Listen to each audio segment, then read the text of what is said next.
two men entwine in an embrace, swearing their love to each other, unaware of what fate holds for them in the near future. Ji-yeon, tears streaming down his face, falls into the arms of the man who promised to marry him. A blade juts from his back, piercing his body. The man, disbelieving, holds him and begs his beloved to open his eyes. Jae-moon awaits his death sentence, for the destiny bestowed upon him by the gods. His pearl that bore a young dragon, he condemned to death. This is his sin, and it is so great that he is destined to burn in hellfire. But because Jae-moon brought prosperity to the country and saved his people, the gods took pity on him and allowed him to choose his own curse. The man was ready to accept any punishment, but he longed to see Ji-yeon one more time. This was his wish, and the gods granted it. Accepting his punishment, Jae-moon dissipated into the wind. The current events unfold in Seoul in 2018.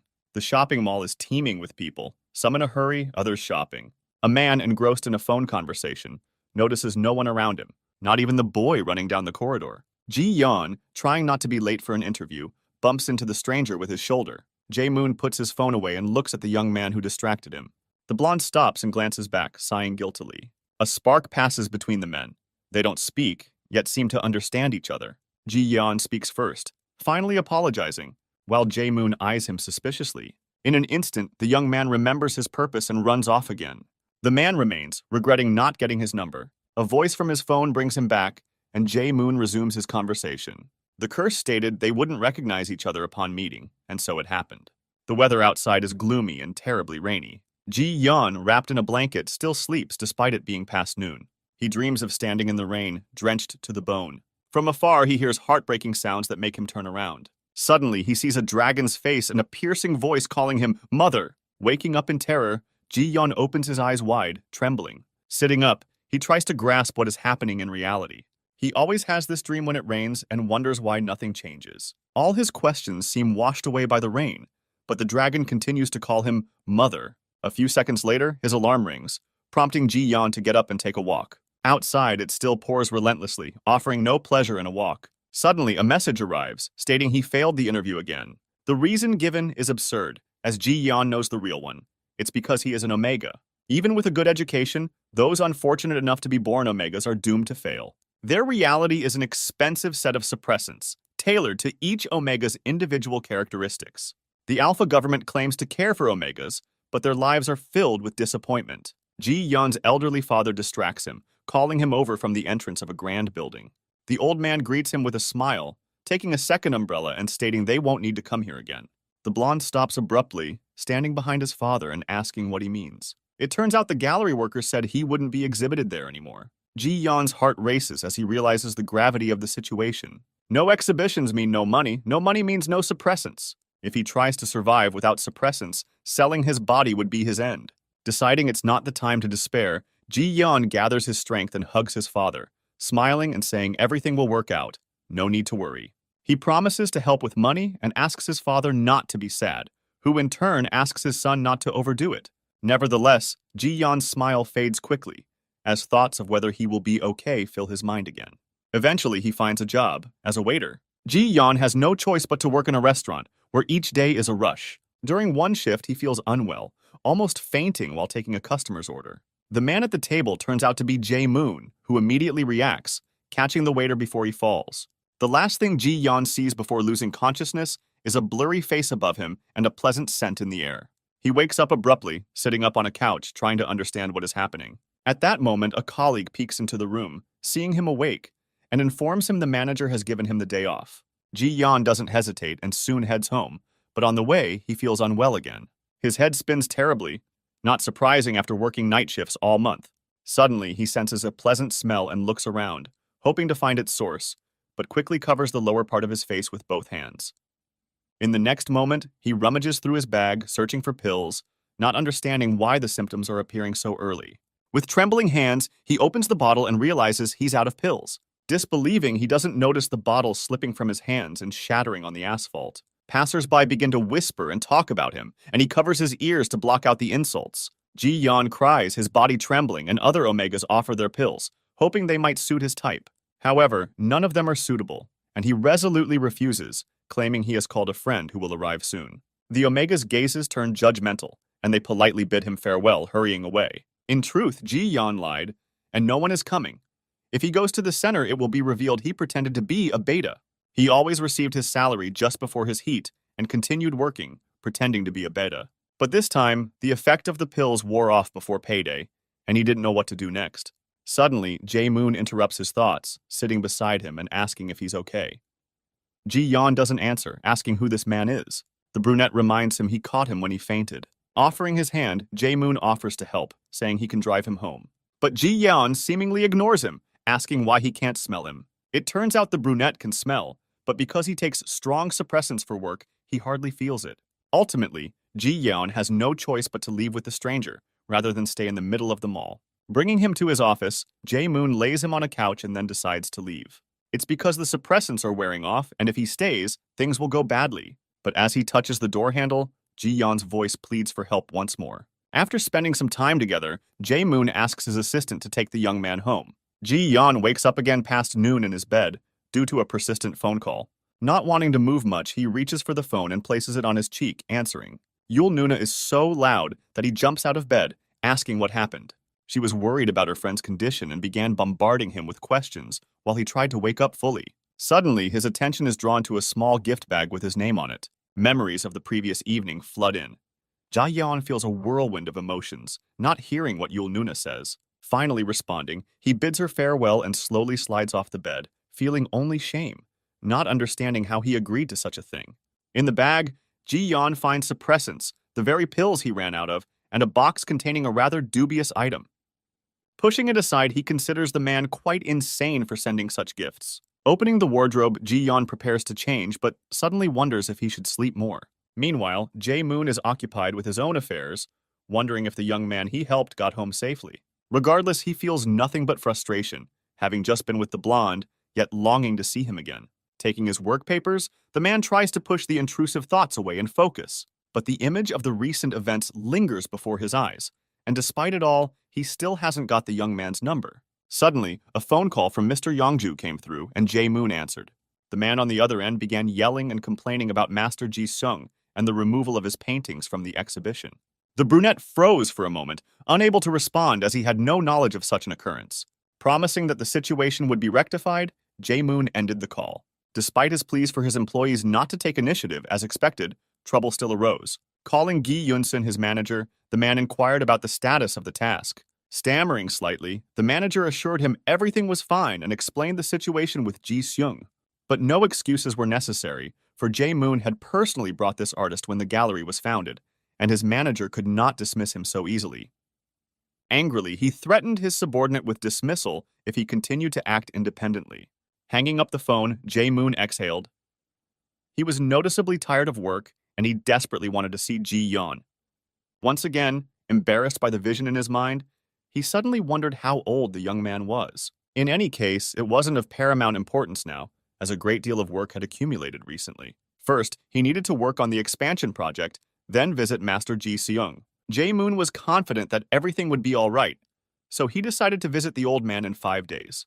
Ji-yeon slept so soundly that he barely heard the voice trying to wake him. Opening his eyes, he found Jun Hyung-nim before him, teasing about how deeply he slept. The blonde began to apologize and promised it wouldn't happen again, vowing to exercise 3 more hours each day. However, he was cut off. The man covered his talkative mouth with his hand, saying there was no need. It turned out he came to tell him that he needed to go to the palace with his father. Ji-yeon wanted to go too, so he jumped up asking to be taken along. But Jun Hyung-nim simply ignored him and disappeared behind the door. Slightly disheartened, the young man lay back on the bed, wondering when they might meet again. He was also concerned about what had happened to Mr. Yongju that required a trip to the palace. In any case, there was nothing he could do now but wait. Later that day, a heavy downpour began. Ji-yeon took several manuscripts from the shelf and lay in bed, beginning to read. Suddenly, a suspicious noise came from the window, distinctly different from the rain. The sound grew louder and more insistent, as if someone were trying to break in. Just in case, grabbing a blade, Ji-yeon hid it behind his back, then approached, checking what was happening. Asking who was there, he heard a painfully familiar voice, which made him tense even more. With a creak, he flung open the windows and saw Mr. Jae-moon, soaked to the bone. Rushing into his embrace, Ji-yeon anxiously began caressing the man's cheeks, asking what had happened. But before answering any questions, the brunette wanted to come inside, rather than stand in the rain. Clumsily tumbling into the room through the window with the young man, Jae-moon ended up on top, pinning the blonde to the floor with his weight. Raising himself, he hugged Ji-yeon tightly, looking utterly exhausted. But despite this, he wanted Ji-yeon to be the first to know everything, and he wanted to spend some time with him. They hadn't seen each other for 3 whole weeks, and it weighed heavily on his heart. When Jae-moon kissed Ji-yeon, the latter inexplicably began to cry. A terrifying thought suddenly appeared in his mind. What would happen to Mr. Yongju if he left? The next events were a blur, and soon Ji-yeon saw a tearful Meister Yongju before him. Not understanding why he was crying, the young man lowered his gaze to his own chest, where a sharp blade protruded. Realizing what had happened, he had no time to say anything before losing consciousness. Ji-yeon woke up abruptly from the terrible dream, springing up in bed. His chest heaved with labored breath as he questioned what had just happened. Suddenly, a phone rang nearby, startling him. But all his worries faded when, instead of his father's voice, he heard the doctors, informing him that his father had an accident. Rushing to the local hospital, Ji-yeon headed to the emergency room. Stopping at the registration desk, he, panting, asked the nurse to direct him to his father. She, of course, told him where the patient was, and within minutes the young man was in the room. Drawing back the curtain, Ji-yeon found his father on the bed, his arm in a cast and properly positioned.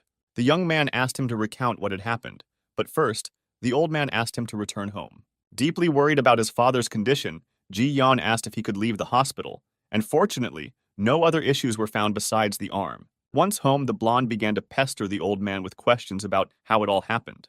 It turned out the man was determined to exhibit the paintings at any cost. He went from place to place, but everyone just shook their heads at them. Finally, he reached the last gallery.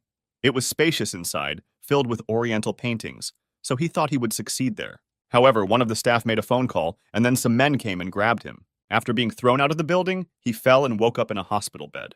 Hugging his father, Ji-yeon was ready to cry.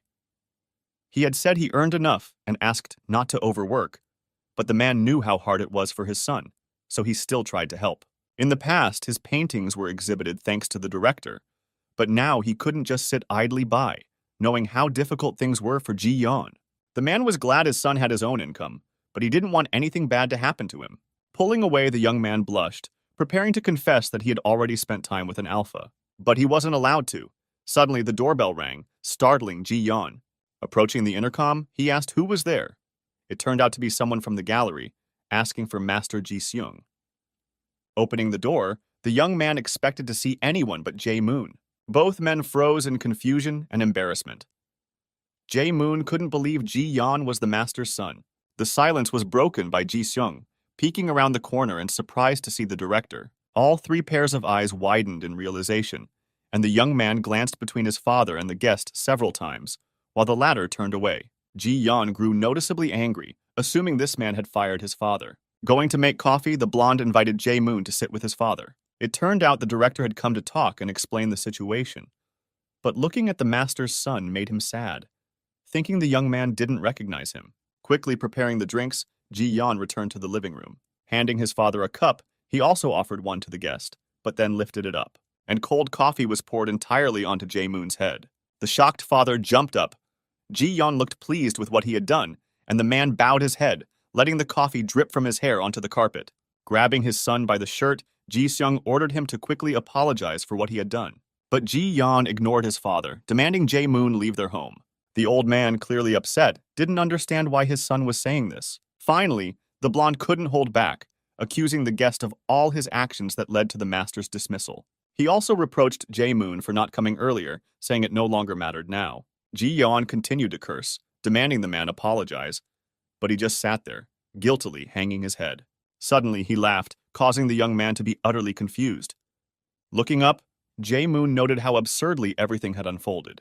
Standing up from the couch, he thanked them for the excellent coffee, clearly mocking the situation. Patting Ji-yeon on the shoulder, he assured him they would meet again, then left. The blonde, still shocked, stood in place, processing what he had just heard. But as the door slammed shut, he snapped, throwing a few more unpleasant words after the man. Bursting into tears, he leaned against the door and wiped them away with his hand, not understanding why they had started to flow. Calming down, Ji-yeon returned to the living room, finding his father on his knees, cleaning up the mess. Taking the cloth from his hands, the blonde began to clean up himself, apologizing for scaring him with his outburst. The old man understood and accepted his feelings, so he didn't say much, just patted his son on the back and asked him to rest once he finished cleaning. Left alone, Ji-yeon suddenly began to sway side to side. Standing up, he went to his room, suspecting something was wrong. He was sure he had taken his medicine that morning. However, his body was no longer obeying him. He fell to his knees, clutching his stomach. Finding the toy the man who had spent the night with him had given, Ji-yeon, unable to resist his desires, satisfied himself. Then he collapsed onto the bed, hugging the pillow. He didn't want to spend the rest of his life like this. Arriving home, Jae-moon looked utterly exhausted. The first thing he did was throw his clothes into the wash and take a shower to wash off the coffee. Recalling the situation from an hour earlier, the man clearly replayed it in his mind. In any case, he was only interested in one thing. Did he hear correctly that the young man's name was Ji-yeon? Laughing, Jae-moon noted it was the first time he had met such a resolute young man, and it didn't even bother him. It would be wonderful if they could meet again.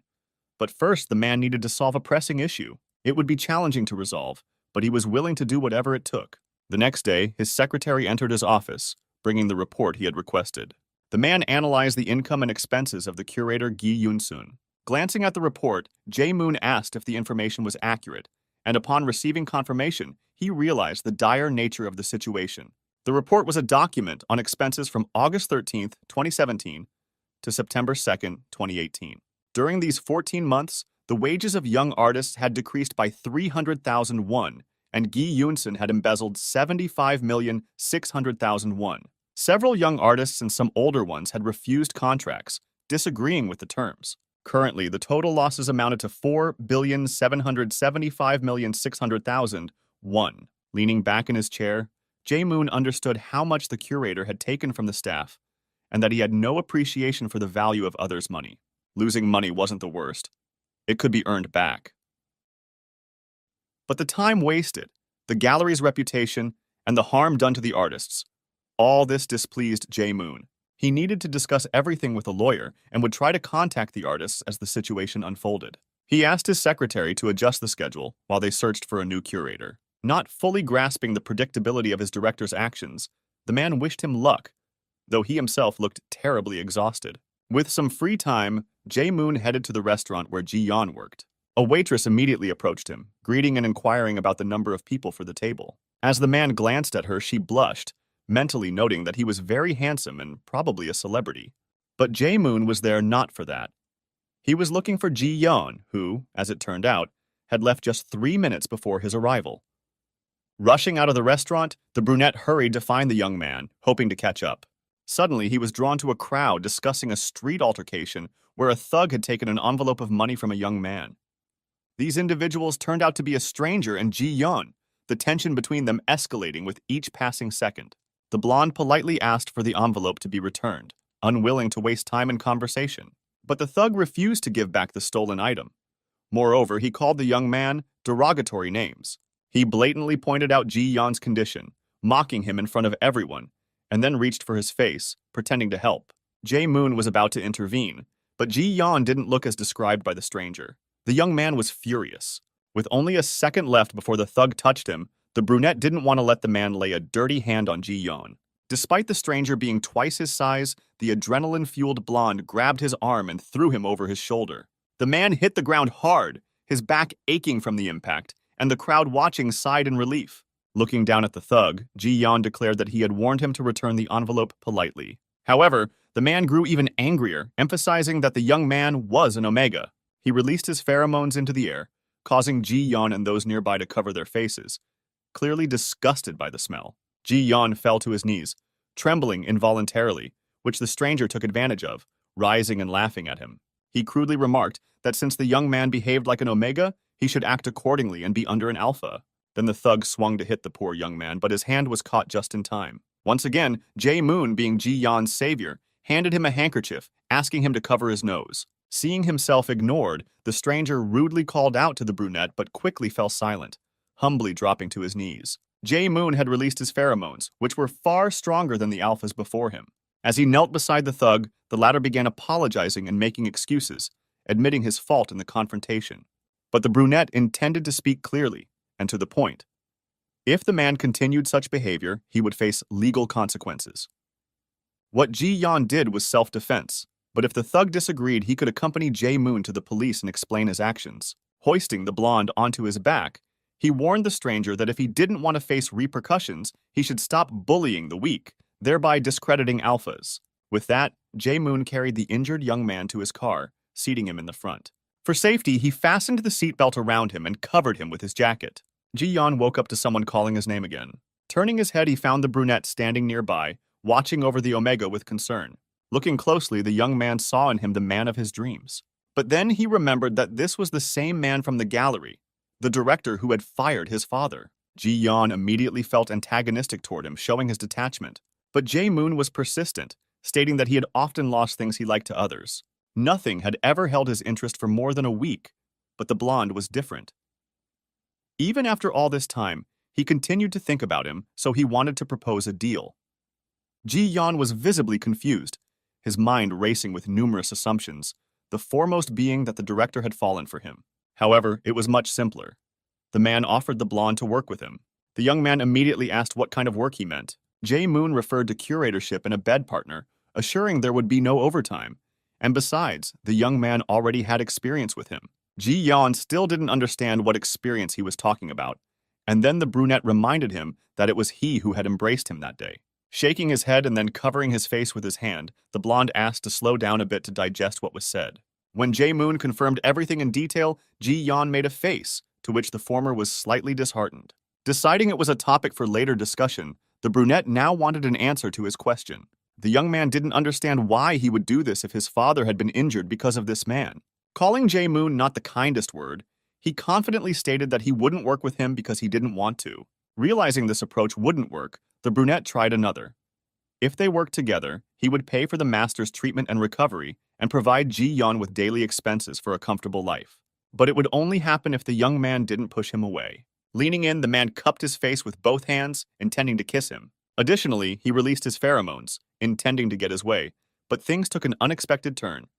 Ji-yeon slapped him. Shocked by his own actions, the blonde jumped back, becoming terribly nervous. After a while, they moved to the office, where Jae-moon seated the young man at the desk, showing him where to sign the temporary contract. Ji-yeon found it somewhat unfair, but the brunette assured him that 2 years was a reasonable term, unless he wanted to work with him for the rest of his days. Naturally, the man was right, so the blonde didn't argue, returning his weary gaze to the document. They were just words, beneficial for him, while Jae-moon gained nothing from the contract. Handing the contract to the brunette, the young man asked why he allowed himself to be slapped if he saw the hand coming. The man admitted that releasing pheromones was his mistake, the wrong way to get Ji-yeon. But now he would get to work with him for just one slap, so Jae-moon was satisfied. Watching him beam, the young man noted that he seemed charming, and if not for being the director, his face, body, and manners perfectly matched his type. Setting the papers aside, Jae-moon suggested they discuss something else. He asked if Ji-yeon knew that pheromones in small amounts could be perceived as perfume. Last time, he had released too much, causing the young man's adverse reaction, but this time it would be different. Jae-moon asked the blonde not to worry. As long as the partnership contract wasn't signed, he would only touch him a little. Jae-yeon couldn't allow this. He forbade himself, not understanding why he missed this man so much. He felt good from just a touch, but seeing the young man wasn't feeling well, the brunette asked if everything was all right. Tears welled up in the blonde's eyes, perhaps because he had felt so lonely all this time. Seeing Ji-yeon unresponsive, the man called out louder, then apologized for rushing. He stated that when the young man decided to sign the partnership contract, he should come to him. Leaving his business card, Jae-moon asked him to rest, then left. There were advantages to the situation. With the card, Ji-yeon finally learned the name of the man who seemed so familiar. Exactly a week later, arriving at the gallery, Ji-yeon wandered the corridors, trying to find the director's office. Completely exhausted, he leaned against the wall to catch his breath when a man passing by noticed him. Addressing the young man, he clarified his name, and the blonde looked up, giving a weak response. The employee introduced himself as the director's secretary, Kang Jun-suk. Ji-yeon admitted he was lost, and the man asked him to follow. Walking through corridors he hadn't been in before, the young man saw a view of a waterfall through a window. As expected, the brunette had all sorts of things here, which was not surprising. Stopping by the director's door, Ji-yeon suddenly grew nervous, but he had no time for that. Entering, Kang Jun-suk reported that the young man the director had been waiting for got lost in the corridor, and he had brought him directly to the office. Jae-moon thanked his secretary for his work, then explained that they were still renovating and not all rooms were open, so everything might look the same. While the director spoke about work, Ji-yeon noted to himself that the brunette was indeed handsome and seemed very competent. Noticing the blonde standing at attention and staring at him, Jae-moon, to his surprise, assumed he was ready to sign the partnership contract.